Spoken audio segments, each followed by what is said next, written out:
Ministria e Punëve të Brendshme ka të vështirë të identifikojë IP adresat e kompjuterëve apo celularëve prej ku janë dërguar mesazhet kërcënuese në emailët e shkollave për gjoja bomba të vendosura, që nga viti 2023 e këndej. Mesazhet të tilla janë dërguar edhe në shkolla, por edhe në institucione shtetërore. Arsyeja pse nuk mund të identifikohen adresat është se kërcënuesit përdorin rrjet virtual, gjë që e pamundëson të mësohet se nga ku vijnë. Ju njoftojmë se numri më i madh prej tyre janë dërguar në IP adresa të huaja, gjithsesi nga rrjet privat virtual, i cili shërben për fshehjen e IP adresës së vërtet. Gjithashtu kishte edhe disa IP adresa nga vendi dhe për të njëjtat është vepruar dhe janë dorëzuar kallëzime të nevojshme deri tek prokuroritë publike.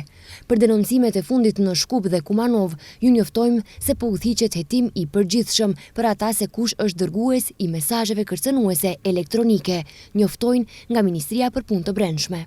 Kërcënimet me bomba po praktikohen tani më disa vite me radhë dhe deri tani i vetmi rast ku janë identifikuar kërcënuesit ishte në fillim të këtij viti.